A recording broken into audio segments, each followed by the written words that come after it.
I got out of the car and the police officers pulled their gun. They pointed it at my head and they said, "Move and I'll blow your brains out."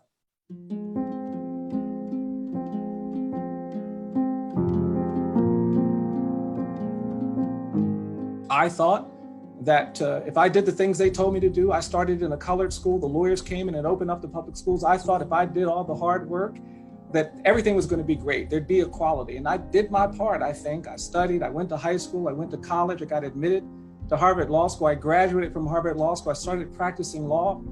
And I was on the street in Atlanta, Georgia, a few years after graduating, preparing for a case when police officers stopped me. I got out of the car and the police officers pulled their gun. They pointed it at my head and they said, "Move and I'll blow your brains out." And I had to calm those officers down. And I was humiliated by people in the community. And it was painful to me to reckon with this fact that all of that hard work and education didn't shield me from that threat and violence. And I have argued cases at the Supreme Court, and I still go into courtrooms where judges who don't know me will tell me to leave the courtroom and wait until my lawyer gets here. And the reality of that has to be articulated and expressed. Black people in this country are presumed dangerous and guilty, and we have to manage and navigate these presumptions. And I think it's important to admit to the burden of that. And I will tell you, I've gotten old enough now that when you have to keep navigating these things, you get tired. And I'm exhausted of living in a world where we have to navigate all of these challenges. But the other thing that I know is that when I look back, I have something that is really powerful. And what I have is this ability to say, despite all of those things, despite the slavery and the lynching and the segregation and the humiliation and the mass incarceration and the police violence, I am here. And I'm here lifted up by all of these people who did all of these things. I'm the great grandson of people who were enslaved in Virginia. My great grandfather, enslaved in Caroline County, Virginia, learned to read while enslaved because he had this belief that one day he would be free. And he invested in his mind, even though it was dangerous. And when emancipation came, my grandmother told me all of the enslaved people, formerly enslaved people, would come to their home and she would sit next to him, and every night he would read the newspaper. And she loved the power that that created. And she said, "I want to learn to read too." And even though there weren't schools, she became a good reader. And she gave that gift to my mother, her youngest of 10 children.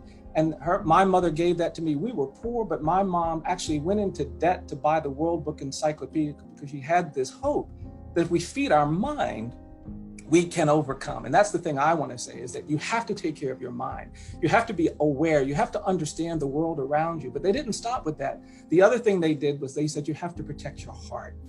You know, despite enslavement, people found ways to love one another enough to create another generation. My grandparents were terrorized and fled the American South to the North as exiles and refugees from that violence. And yet they loved one enough to create a generation that might have hope. My parents were humiliated by Jim Crow laws. Those signs that said white and colored, they weren't directions, they were assaults. They created injuries. And yet, in the midst of it, they loved one another to create another generation. And they gave that love to me. And that's why I think to endure all these hard times, you have to have a knowing mind, a curious mind, an informed mind, but you also have to have a full heart, a heart that appreciates the love that brought you here.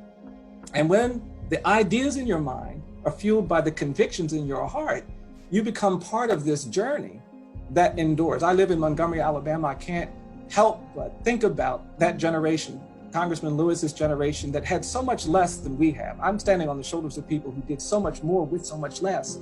And they would go to places and protest in their Sunday best, and they'd be on their knees praying when they were battered and bloodied and beaten. And then they would stand up and say, "We shall overcome." That's the mind and the heart connecting in something that is impossible to defeat.